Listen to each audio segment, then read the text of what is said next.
Coucou, moi c'est Marion. Sur ma chaîne, on parle couture, créativité et corset. Je sais qu'on est déjà au mois de mars, mais je ne vous avais pas encore montré la préparation de mes pages pour l'année 2020. Du coup, comme on est un peu en retard, vous allez avoir 2 mises en page pour le prix d'une. Je vous explique un petit peu plus loin.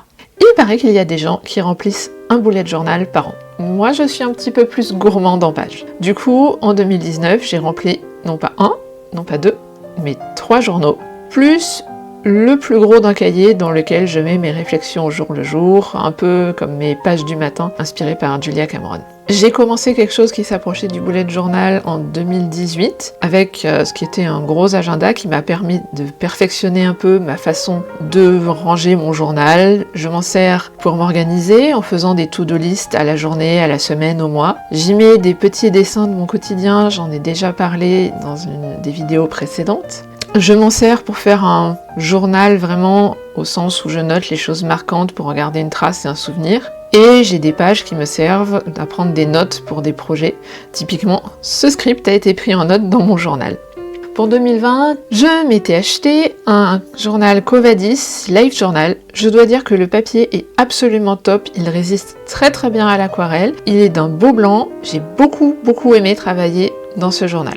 Pour ce qui est du thème graphique pour ces pages de début d'année, j'avais décidé de faire des troncs de bouleau. J'ai délimité des zones verticales dans lesquelles j'ai fait mon dessin. J'ai mis de la couleur sur l'espace entre les bouleaux avec de l'aquarelle, un vert bleuté un petit peu brumeux. Les contours des arbres et le motif de l'écorce ont été faits au marqueur noir. C'est toujours mes marqueurs Faber-Castell que je vous mettrai en lien. J'ai utilisé un marqueur plus épais pour les arbres qui sont au premier plan et un marqueur plus fin pour ceux qui sont à l'arrière-plan et pour les marques sur l'écorce. L'écorce, c'est vraiment juste un espèce de petit gribouillis, de petits zigzags. C'est extrêmement simple à faire en fait. Je ne sais plus exactement la taille des marqueurs que j'ai employés pour ces dessins. Je crois que c'était le M pour le premier plan et le S pour l'arrière-plan. Mais ça c'est... je suis vraiment plus sûre.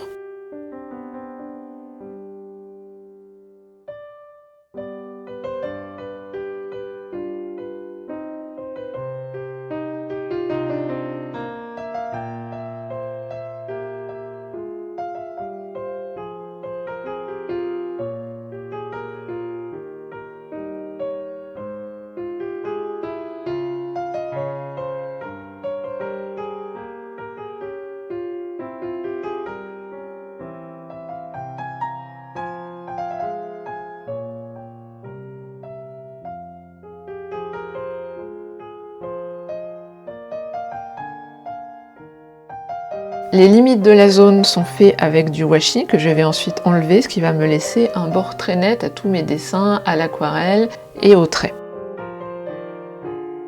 La première page, c'est une page qui est une page de bilan. Je voulais faire le point sur ce que j'avais fait en 2019. Et c'est une page que j'ai voulu qu'il soit très factuelle. C'est des chiffres, des données brutes, vraiment. Ça me permet de faire aussi un repère pour pouvoir comparer quand je ferai à la fin de 2020 le bilan de l'année qui se sera écoulée. Donc j'ai fait des listes. J'ai listé tous les photoshoots, il n'y en a pas tant que ça en fait, que j'ai fait pour mon travail en 2019. J'ai regardé dans mes précédents journaux pour voir combien de livres j'avais lus au total. D'ailleurs, je dois remarquer que le fait de marquer dans mon journal les livres que j'ai lus me motive beaucoup plus à lire finalement, et que je suis passée d'une période où je ne lisais quasiment plus à peu près 2 livres par mois, ce que je trouve vraiment pas mal. J'ai ensuite tout simplement compté mes publications sur Instagram, sur le blog qui se sent un petit peu tout seul, mais on va essayer d'y remédier en 2020, sur YouTube. J'ai fait la liste des expositions que je suis allée voir, et ainsi de suite. Je me suis gardé un petit paragraphe Highlights, qui est sans doute le plus subjectif de la page. Là, j'ai noté les moments qui m'ont semblé marquants en 2019. Et enfin, ce que j'ai intitulé « Je veux encore », je suis allée revoir les buts que je m'étais fixés pour 2019.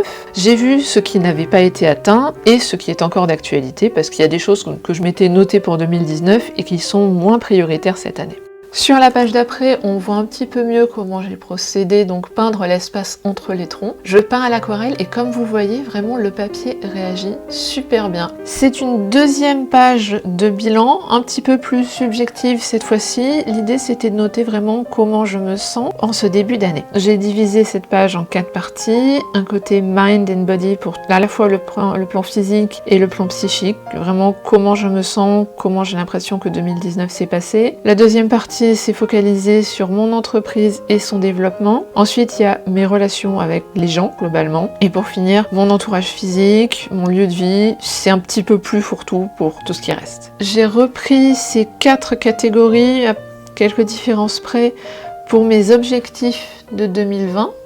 J'ai des objectifs qui sont sur le plan physique, sur le plan du mental, je veux continuer de sortir de ma dépression. J'ai une partie ce qui est de mes liens avec l'entourage, des réseaux et des relations que je veux entretenir. La dernière partie que j'ai appelée créer, c'est l'endroit où je vais littéralement lister ce que j'ai envie de créer. Enfin, à droite, c'est en quelque sorte ma page de titre qui reflète justement ce mot d'ordre pour 2020, parce qu'en faisant le bilan de 2019, je trouve que je n'ai pas assez fini de projet à mon goût. Je veux juste vraiment me donner comme mot d'ordre pour 2020, de créer, de faire des choses sans me prendre la tête, sans suranalyser sans cesse, de pas passer des heures et des heures à faire des plans, juste de faire des choses.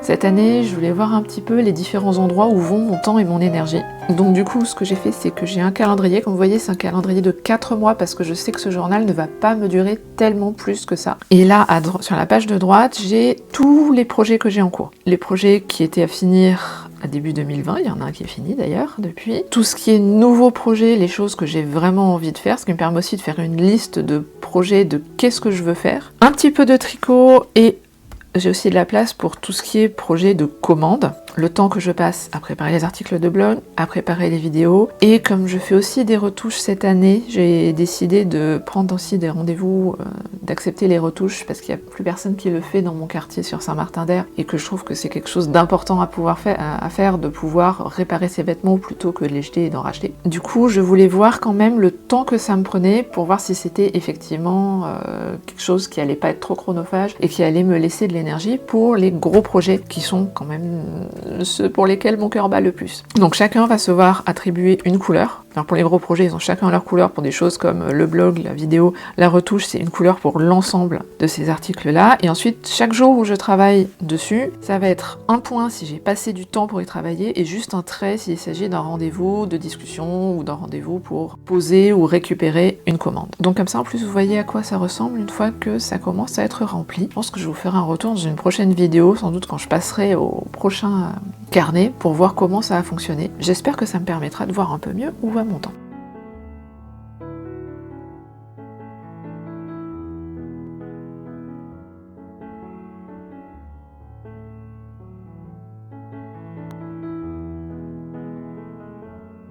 Et ce qui s'est passé, c'est que ce journal que j'aimais beaucoup, je l'ai oublié dans un train. Comme j'étais un petit peu perdue sans mon boulet de journal, je l'ai remplacé illico. Je n'ai pas retrouvé de journal de Quo Vadis tout de suite. Par contre, ce que j'ai trouvé, c'est un journal Paper Blanks. Alors, comme tous les Paper Blanks, la couverture est magnifique. Le format est légèrement plus grand que les autres journaux que j'ai pu avoir jusqu'ici, aussi bien le Leuchtturm, le Scribbles That Matter, le Quo Vadis, et même le Compoko. Les pages sont numérotées, il a un index, il a 3 rubans marque-page. Ça, c'était quelque chose qui me manquait un petit peu sur le Quo Vadis, il n'y avait qu'un seul ruban marque-page, et je me rends compte finalement, en avoir 2 au moins, c'est pas mal. Le papier est de couleur un peu crème, mais pas trop jaune. Il n'est pas fantastique pour ce qui est de supporter l'aquarelle, mais quand même mieux que le Leuchtturm. Je vous ferai un bilan complet, bien sûr, dans quelques mois, une fois que je l'aurai utilisé sur la durée. J'ai repris mon système de 3 pages d'index différents que je fais déjà depuis plusieurs journaux. Il y a une page pour l'index, on va dire général, le tout venant, une page que je consacre à mes projets, et une page qui est exclusivement pour les recettes. Quitte à refaire des pages pour ce début d'année, j'ai fait un nouveau thème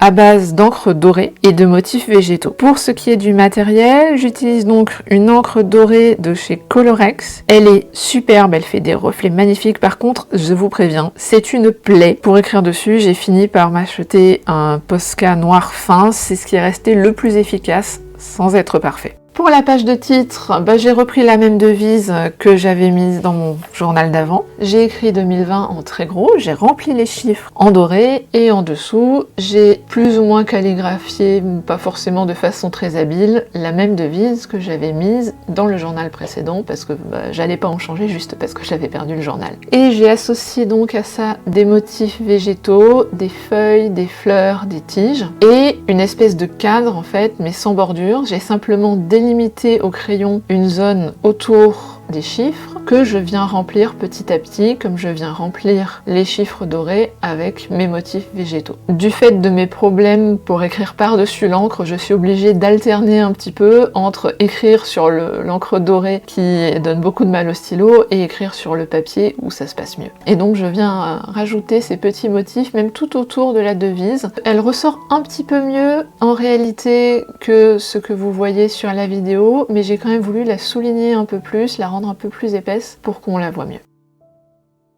Et voyez les jolis reflets que ça donne. Et nous voilà à la page du futur log. Refaire mon calendrier, ça m'a permis du coup de le faire en plus grand, vu que comme j'avais déjà dit dans une vidéo précédente, je l'avais fait beaucoup trop petit dans le journal Covadis. Je me suis mis un calendrier de 6 mois, sachant qu'un journal me fait en général 3 à 4 mois, ça me laisse un petit peu de marge pour noter des événements qui vont se passer un peu plus loin dans le futur. Sur la page de gauche, j'ai fait le tour en doré. Sur la page de droite, j'ai fait les calendriers en doré. Quand j'ai fait le tour de la page de gauche, l'encre a un petit peu débordé au dos de la page. Du coup, j'ai rajouté un petit peu des coups de pinceau pour donner l'impression que c'était voulu sur la page de titre. Et j'ai encore fait plein de petits dessins, de petits doodles. Cette fois au Posca que j'étais allée acheter entre temps, c'était quand même vachement plus efficace. C'est quelque chose qui est super simple à faire, qui donne vachement bien. Par contre, c'est un petit peu long. Comme précédemment, j'ai tracé au crayon les limites des zones que je veux remplir. Ce n'est pas hyper précis, mais c'est suffisant. Sur la page d'après, j'ai refait ma page de suivi de projet. Cette fois-ci, je l'ai faite en une seule page. J'ai fait le calendrier sur 3 colonnes, juste en surlignant les week-ends. Et une demi-page pour faire la liste de mes projets. Je me suis rendu compte que c'était bien assez. La page d'en face, c'est ma page de self-care. Je l'avais aussi faite dans la première version de mon journal 2020. L'idée, c'est de noter les activités qui ont un effet positif sur mon moral. C'est une sorte de pense-bête anti-baisse d'humeur. C'était un petit peu la page sans fin à remplir par contre.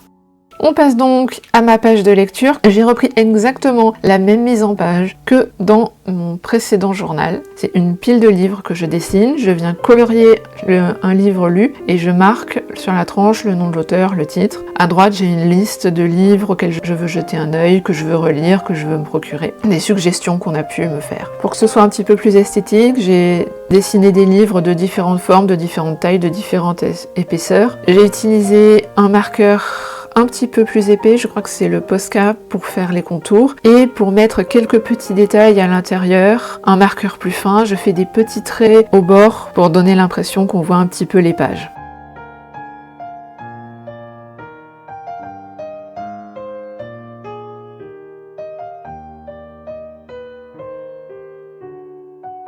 Et comme j'aime bien le côté satisfaisant de voir cette page se remplir, j'ai renoté sur cette page les 4 livres que j'avais déjà finis avant de perdre mon bijou.